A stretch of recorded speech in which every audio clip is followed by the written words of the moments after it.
Hello everyone, welcome back to the Sankobyte YouTube channel. Now, lately I've been playing quite a lot of the new Sonic Frontiers game. Now, if you've been watching my YouTube channel for a while, you will know that I've been pretty excited, but also kind of worried about the release of the game, and even made a full video talking about the game when the first couple of gameplay trailers and footages were released, and how I personally felt and whether or not if the game will be any good or not, you know? And now that the game has finally released, and that I've played the game all the way through, I decided to make this video and to give you all my thoughts of what I personally think about the game. So grab yourself a snack and a glass of orange juice, and try not to reach through the screen, because here we go!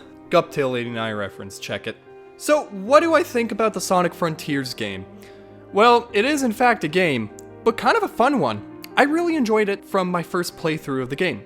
Honestly, Sonic works pretty well with the open zone format and style of game, and I like it quite a lot. Although one issue that I had with it is that there are around 5 zones in the game, and I noticed that there are many reuse assets and textures within each level, which makes me feel like I'm just playing the same zones over and over again. I really started to notice the repetitiveness of these zones. Other than that, the islands felt kind of repetitive at times and not much to do. They were still fun to run around in and do all your fun Sonic shenanigans in, but it was just kind of repetitive and it got boring after a while.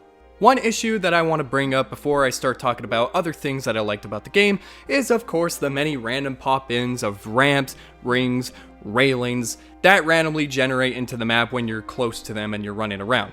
This is a very popular criticism that many epic gamers, myself included, have brought up, criticized, and have had issues with in the past. It's just not appealing and can be very distracting when you're playing the game, especially when you are running fast like any other ordinary blue hedgehog does, only to run into a ramp or a wall that randomly loads in just in front of you. It's just kind of annoying.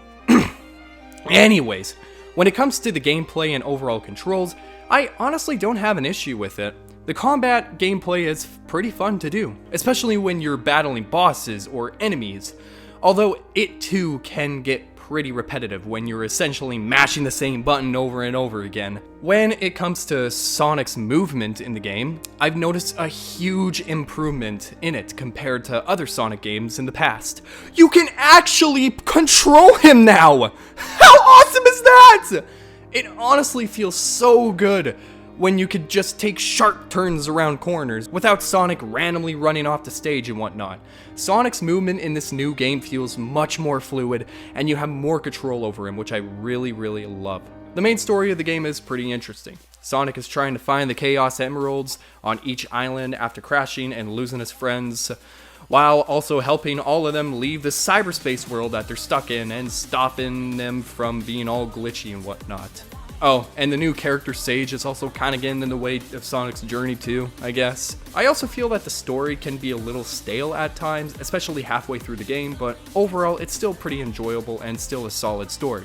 The bosses and enemies of the game are pretty unique. I'm not gonna lie about that, I really do enjoy them. And some of them are really fun to beat, especially the bosses and mini-bosses in the game, as they allow Sonic to attack them in unique ways, such as, running up their legs to attack their weak points of the enemy on top of them, to use the Cycloop attack to stun them, make them go up and you can attack them. And many more ways that make playing the bosses in the game enjoyable. But yet again, it gets tiring when you're essentially running into the same enemies over and over again, it feels like. Super Sonic in the game is also pretty enjoyable too. That's a kind of a spoiler, but hey, whatever. Is it really a spoiler? Because Super Sonic is in every other Sonic game. Whatever. Anyways, in the game, there are these sections where you can unlock and play these cyberspace levels, which allows the player to proceed in the game when they complete certain tasks in those stages, and they can unlock keys to, get the Chaos Emeralds and whatnot. Honestly, the cyberspace levels are pretty fun and enjoyable to play. Most of the stages of cyberspace are pretty well made for the most part, and the structure of them is pretty good.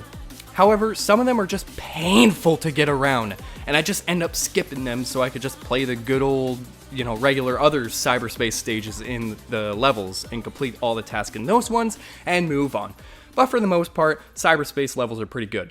One of the big things that I can say about the game, and literally any other Sonic game, is of course, the overall music and soundtrack of the game.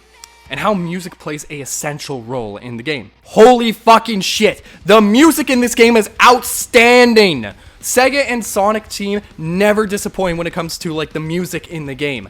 With great songs such as Break Through It All, I'm Here, the main theme of the game, and of course, can't forget, Undefeatable. The music in this game goes for a much different approach than in previous games, with this game going for, you know, more of a heavy metal kind of tone, which I don't think has been used in a Sonic game before. Not to the extent as this, because this is like very, very heavy metal, screaming kind of metal music, you know? And that's not a bad thing at all, because it kicks ass. And these songs play throughout the boss battles, and they just fit so perfectly, so damn well with it. And it makes playing these bosses just so much more enjoyable. I love the music in the game. In conclusion, Sonic Frontiers is great. Amazing, I might even call it. But it does have some issues with the stages and environments, and a lot of the times the game can feel pretty repetitive with enemies you fight, to the islands and stages you play on throughout the game. But the fun gameplay mechanics, exciting story, and music in the game somewhat makes up for the negative things I have to say. Sonic Frontiers is a huge, huge improvement from previous Sonic games, and I just had a lot of fun with this game. Sonic Frontiers is going to get a Sankobyte rating of 7.4 out of 10. Very enjoyable. It's a huge step forward to more Sonic games in the future. Anyways, thank you all so much for watching this video. Make sure you like and comment down below what you like about the Sonic Frontiers game, and give me your thoughts about it, because I want to hear. And subscribe to the channel if you're new. I make a whole bunch of review content, commentary videos, etc. So you better subscribe and check out my other videos. Anyways, thanks again so much for watching, and I'll see you in the next video. Bye-bye!